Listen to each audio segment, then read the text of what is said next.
Hi, my name is Mary.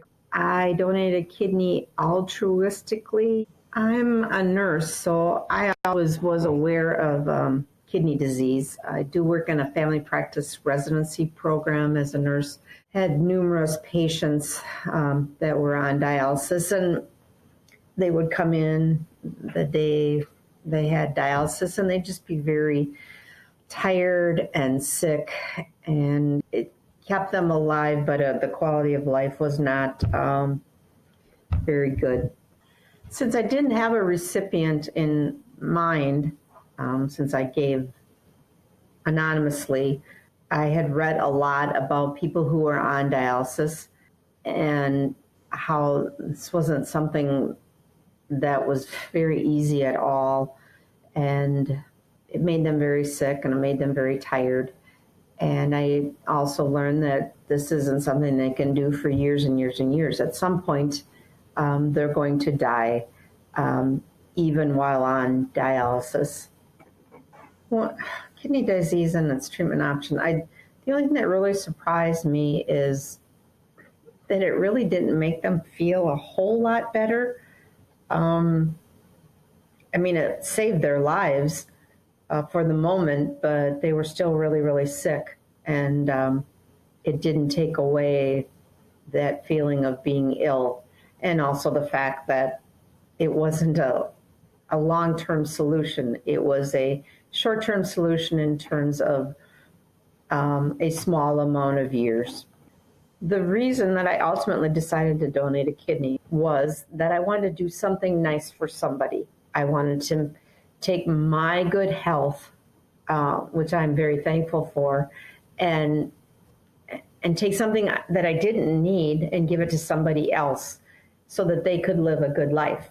I just wanted to do something good for somebody else so that somebody else would have more time with their children and more time with their grandchildren, and they would enjoy their life more because they felt better. And I also would be able, by donating a kidney, prolong their life.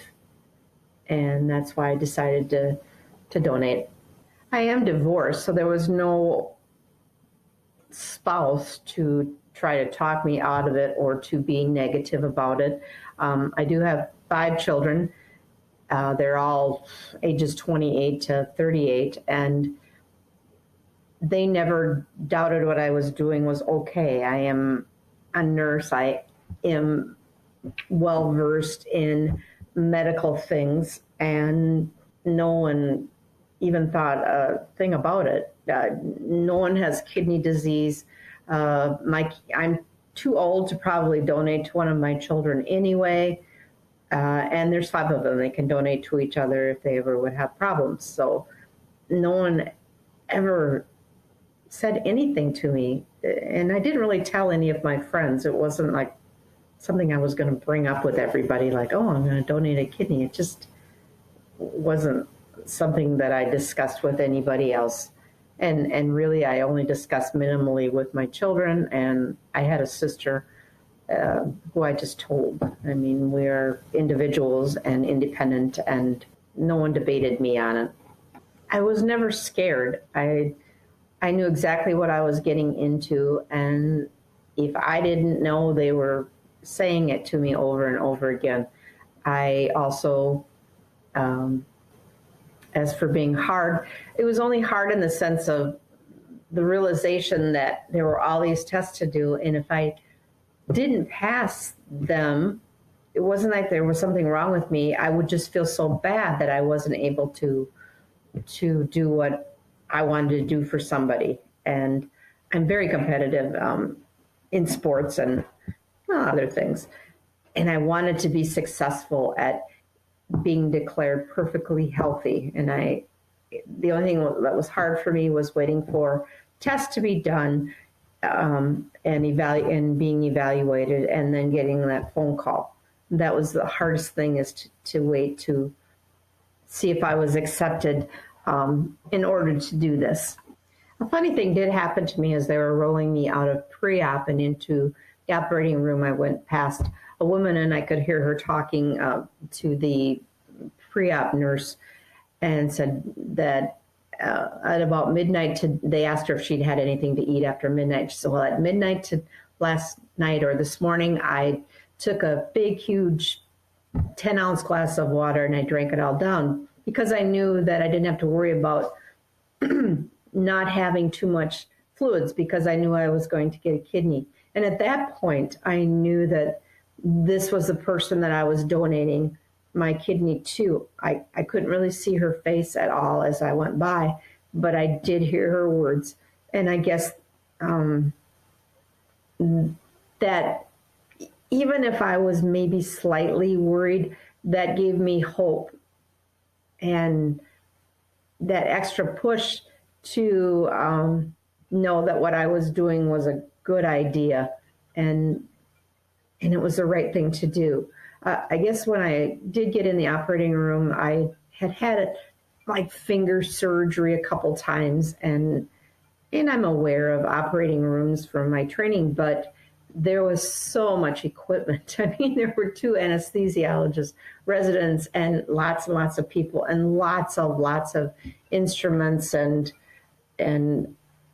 things everywhere. And I guess for just a sec, I was maybe a little scared, but it passed, and it wasn't very long before they put me out.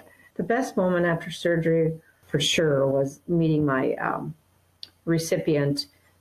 She was across the hall in the special unit, and she had asked the nurses to meet me. And I waited until the last moment, till I'd taken a shower and I looked good and I felt good. And I walked across the hall and met her and her family.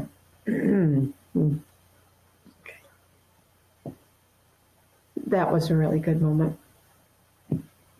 My recovery really was quite easy. I'm retired, so I didn't have to push myself hard in order to get back to work or my part-time job. I am completely retired. So I could just kind of take my time, and I had pain pills, and I could go walk around and not have a problem with that. I think I was back to my normal self probably at 4 weeks. I mean, like I could just forget about that I had it done at all. I was more uncomfortable probably when I had children and more tired. It wasn't bad at all. I was very surprised, especially, because I'm older and I thought, oh, this is going to be hard, but it really wasn't hard at all.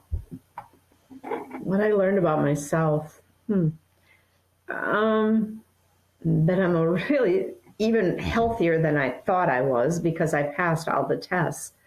So I learned that about myself. I learned that I'm very independent and I can take care of myself without much help post-op. I learned that there are some amazing surgeons and incredible processes that allow this to happen. I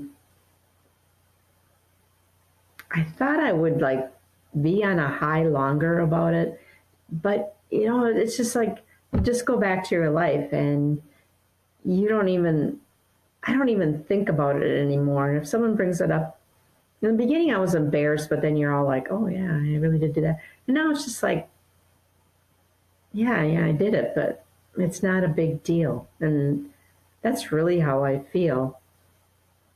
I ran into somebody, when I was at the dentist office, and she had received bone marrow from a donor, and she was, so incredibly grateful. And she said, the person that gave it to me, I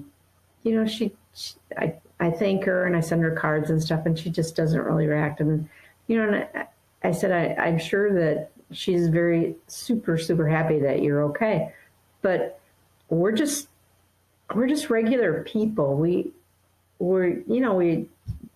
think it's great that you appreciate the gift and the fact that you're living your life now and you're healthy. But we're just regular people. We're not special. We're just normal. After donating a kidney, my life is exactly the same. I mean, I get colds, but my colds are exactly as they were before. I don't eat any differently. I maybe pay a little bit more attention to drinking enough fluids, water.